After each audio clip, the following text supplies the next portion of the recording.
ప్రేక్షకులకి నమస్కారం. ఓం శ్రీ గురుభ్యో నమ.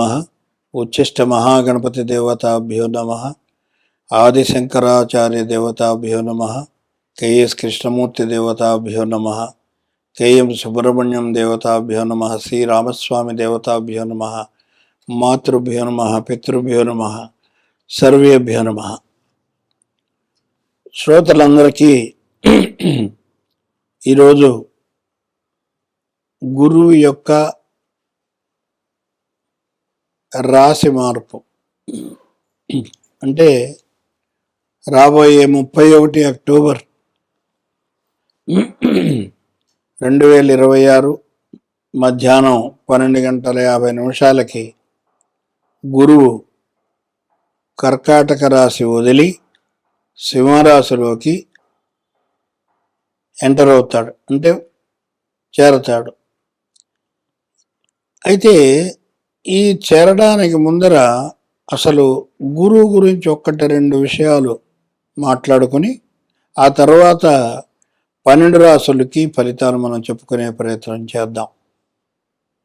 మొట్టమొదటిగా గురువుని సాధారణంగా జ్యోతిష శాస్త్రంలో శుభగ్రహంగా చెబుతారు. కానీ కొన్ని పరిస్థితులలో కొన్ని భావాలలో లేదా రాశులలో సంచరించేటప్పుడు చెడు ఫలితాలు ఇచ్చేటువంటి మొట్టమొదటి గ్రహం అదే నా యొక్క 50 సంవత్సరాల అనుభవంలో చెప్తున్నాను. అంటే కుటుంబంలో కలహాలు వచ్చినా మనం ఎప్పుడు శననో కుజుడనో చెప్తాం, కానీ కనపడకుండా మనుషుల్లో యుగోని పెంచేది, యుగో పెరగడానికి ఈ గురుగ్రహం యొక్క సహాయత ఎంతో ఉంటుంది. అంటే ఇక్కడ ఏమిటంటే నేను చెప్పడం తాత్పర్యం,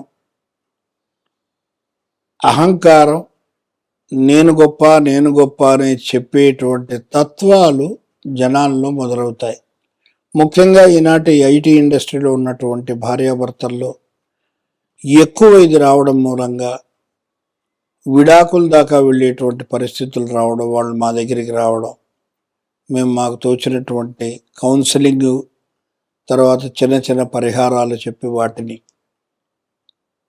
ఇద్దరిని కలిపేటువంటి ప్రయత్నం మాత్రం చేసేటువంటి అవకాశం నాకు అమ్మవారు ఇచ్చినందుకు చాలా సంతోషిస్తున్నాను. ఏపోతే సహజ భచక్రంలో నవమ వ్యయాధిపతి గురువు. 9 అంటే పూర్వపుణ్యం, హైయర్ ఎడ్యుకేషన్, తండ్రి, తర్వాత రిలీజియస్ అంటే ధార్మిక సంబంధమైనటువంటి వ్యవహారాలు, ఇవన్నిటిని కూడా గురువు ఇస్తాడు. 12వ భావం 9తోటి కలిపితే దూర దేశ ప్రయాణాలకు కూడా ఈయనే సహజ కారకుడు. ఇది చాలామందికి తెలియకపోవచ్చు. మా ఎంఏ జ్యోతిష్యం పొట్టి శ్రీరామ యూనివర్సిటీలో మా దగ్గర చదువుకున్న ప్రతి విద్యార్థికి ఈ విషయం తెలుసు. అయితే ఇప్పుడు ప్రస్తుతం రేపు అక్టోబర్ 31, 2026 మధ్యాహ్నం 12:50 గురువు సింహరాశిలో ప్రవేశించడం, దానివల్ల ఫలితాలు ఒక్కొక్క రాశికి చెప్పుకుందాం. తదుపరి వృషభ రాశి. వృషభ రాశికి గురువు 4వ స్థానంలో సంచారం. ఆ రాశిలో దాదాపుగా 6 నెలలు ఇంచుమించుగా ఉంటాడు. తర్వాత తృతీయమైనటువంటి కర్కాటకంలోకి వచ్చేస్తాడు. కాబట్టి ఇక్కడ ఈ రాశి వాళ్ళకి తృతీయ చతుర్థ సంబంధమైనటువంటి వ్యవహారాలు వెలుగులోకి వస్తాయి. అంటే స్థిర ఆస్తులు కొనడము, అమ్మడము, అలాగే ప్రయాణాలు, దగ్గర ప్రయాణాలు, పైగా దూర ప్రయాణాలు ఏర్పడడం, తర్వాత ఎక్కువగా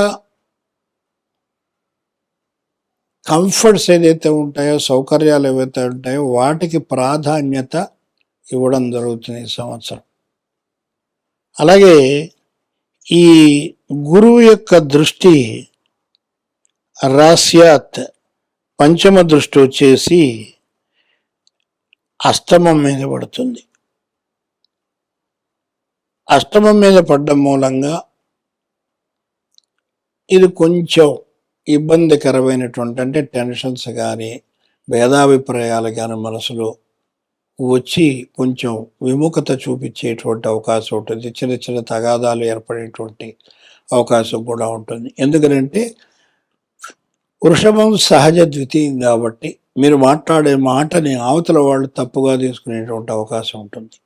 కాబట్టి తస్మాత్ జాగ్రత్త. మనం పరిహారాలు చివరిలో చిన్న చిన్నవి వీలైనంత వరకు అన్ని రాశుల వాళ్ళకి చెప్తాను. ఇది ఈ రాశికి ముఖ్యంగా చెప్పదగినటువంటిది. ముఖ్యంగా అన్ని రాశుల వాళ్ళకి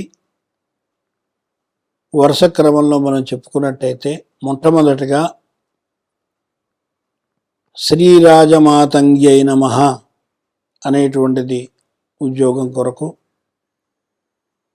సుమంతో శ్రీ కార్తవీరార్జునాయ నమః అనేది పూర్వపుణ్య సఫలత కొరకు, పోయినటువంటి వస్తువు కానీ లేదా చక్కటి భార్య కొరకు కానీ భర్త కొరకు కానీ లభించడం కొరకు ఈ మంత్రాన్ని ప్రతిరోజు కనీసం 108 పర్యాయాలు చదవాలి.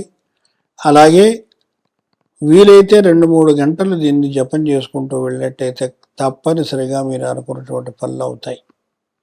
అలాగే ప్రతి మంగళవారము లేదా శనివారము ప్రతి ఒక్కరూ, హిందువు అయినటువంటి ప్రతి ఒక్కరూ కూడా హనుమాన్ చాలీసాను 11 సార్లు ఒకే సిట్టింగ్లో, అంటే కూర్చున్న తర్వాత కదలకుండా ఒకేసారి 11 సార్లు మనం ఆ హనుమాన్ చాలీసాను చదువుకుని 40 రోజులు దీక్ష కనుక పెట్టినట్టయితే మీకు ఖచ్చితంగా 41వ రోజు దాని యొక్క నిదర్శనం అనేటువంటిది 100% కలుగుతుంది. ఇది మా అనుభవం. తర్వాత విష్ణు సహస్ర నామ పారాయణం, ఇది కూడా తప్పనిసరిగా ప్రతి ఒక్కరూ క్రమం తప్పకుండా పొద్దున సాయంత్రం, కనీసం సాయంత్రం పూట సూర్యాస్తమయం అవ్వంగానే స్నానం చేసుకుని చక్కగా ఈ పారాయణం మీరు చేసినా లేదా విన్నా ఎన్నో రెట్ల శుభ ఫలితాలు కలుగుతాయని చెప్పడంలో ఏమాత్రం సందేహం లేదు. ఇంకా చివరిగా ప్రతి ఒక్కళ్ళు కూడా మనకేదో లాభం జరిగితేనే దేవుడి దగ్గరికి వెళ్ళాలి అనేటువంటి విధానాన్ని మానుకొని ప్రతి ఒక్కరూ కూడా గుడికి వెళ్ళేటువంటి అలవాటు నేర్చుకోండి, నేర్పండి. ఎందుకంటే ఇతర మతస్థులు చూడండి, వాళ్ళు ఎంత కట్టుబాటుగా ఉంటారో. ఒక్క హిందూ మతస్థులు కొంచెం వాళ్ళతో కంపేర్ చేసుకుంటే తగ్గింది అని చెప్పడానికి బాధగా ఉంది. దయచేసి నన్ను అపార్థం చేసుకోకుండా ఈ ఛానల్ ద్వారా మీరు ఇంకా రాబోయే కార్యక్రమాలని తిలకిస్తూ మీ అమూల్యమైనటువంటి సూచనలని, మీ అభిప్రాయాలని నేను మీకు జవాబు రూపంలో ఇవ్వడానికి సిద్ధంగా ఉన్నానని ఈ ఛానల్ తరఫున మీకు నమస్కారం చెప్తున్నాను. మళ్ళా నా యొక్క ఫోన్ నెంబరు ఇందులో ఇవ్వబడింది. నా పేరు డాక్టర్ వివి రవి. నమస్కారం.